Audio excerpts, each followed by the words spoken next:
All right, today we are going to read chapter 8. So let's go.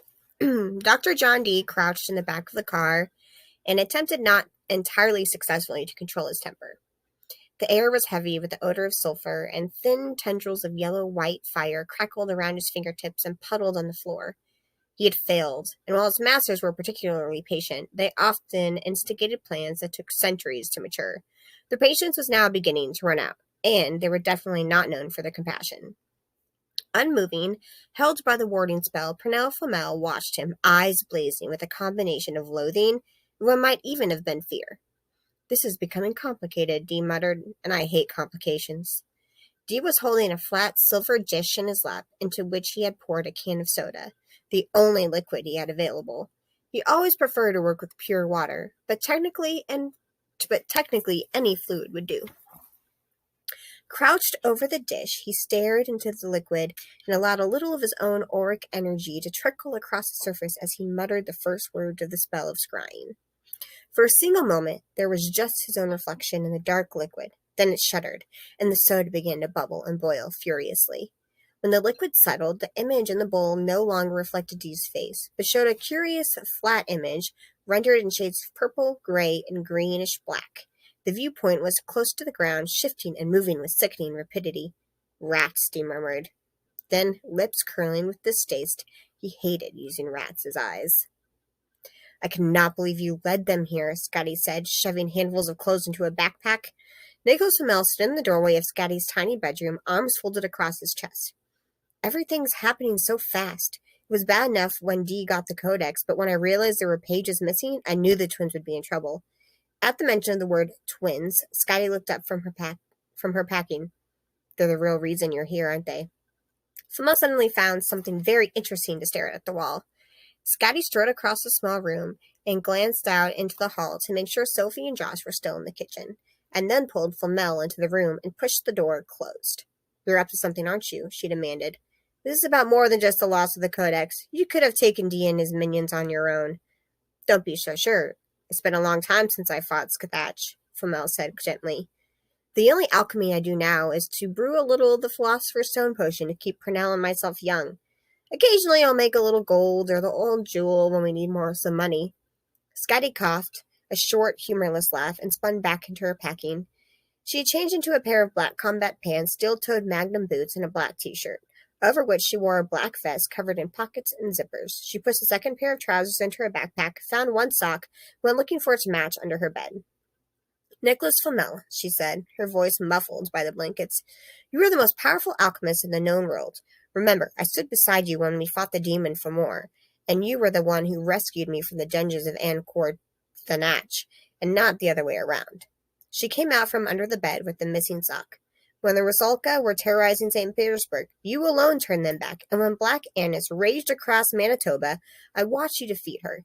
You alone faced down the Night Hag and her undead army. You spent more than a millennium reading studying the Codex. No one is more familiar with the stories and legends it holds." Scotty stopped suddenly and gasped, green eyes widening. "That's what this is about," she said. "This is to do with the legend." Flamel reached out and pressed her forefinger to Scotty's lips, preventing her from saying another word. His smile was enigmatic. "Do you trust me?" he asked her eventually. Her response was immediate, without question. "Then trust me. I want you to protect the twins and train them," he added. "Train them? Do you know what you're asking?" Flamel nodded. "I want you to prepare them for what is to come." "And what is that?" Scathach added. "I have no idea," Flamel smiled, "except that it's going to be bad." "We're fine, Mom. Honestly, we're fine."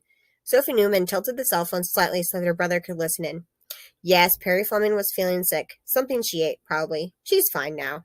Sophie could feel the beads of sweat gathering in the small hairs at the back of her neck. She was uncomfortable lying to her mother, even though her mother was so wrapped up in her work that she never bothered to check. Josh and Sophie's parents were archaeologists.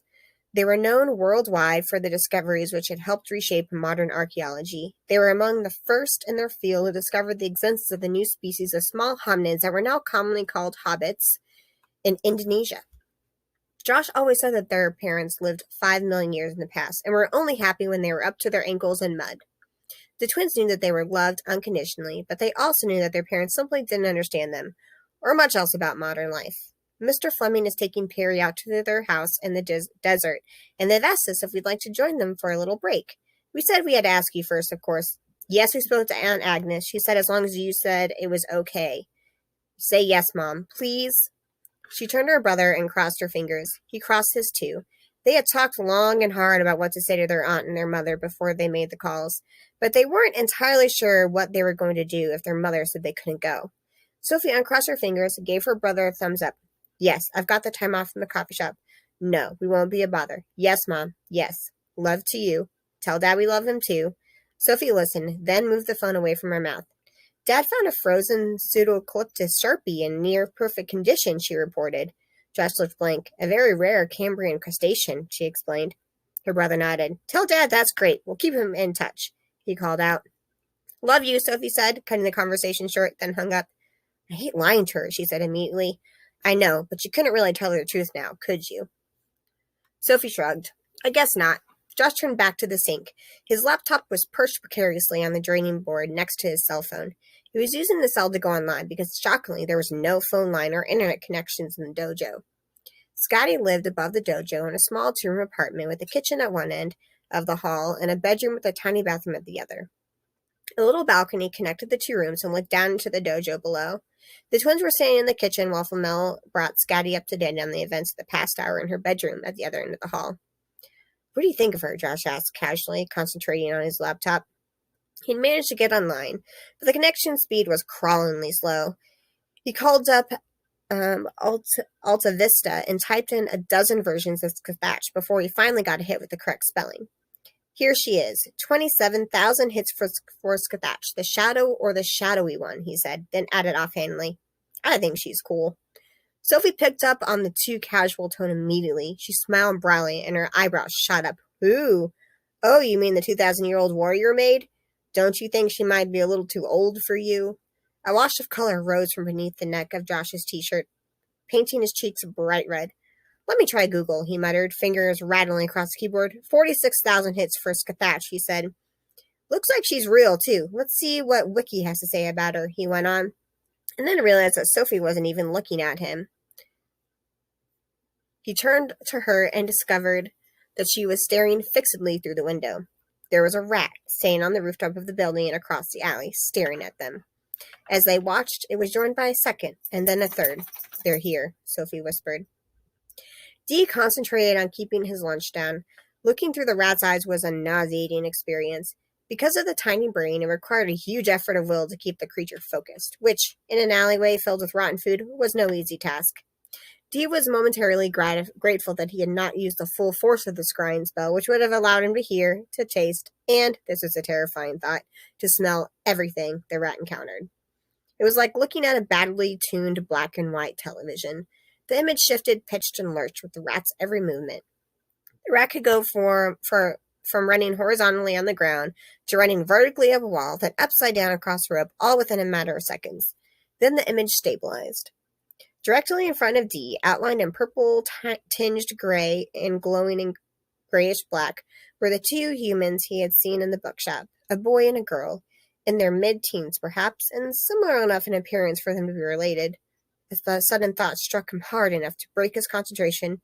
Brother and sister, possibly, or even. Or could they be something else? Surely not. He looked back into the scrying dish and concentrated with his full will, forcing the rat he was controlling to stand absolutely still. He focused on the young man and woman, trying to decide if one was older than the other, but the rat's vision was too clouded and distorted for him to be sure. But if they were the same age, that meant they were twins. That was curious. He looked at them again, and then shook his head. They were humans. Dismissing the thought, he unleashed a single command that rippled through every rat within a half-mile radius of twin positions.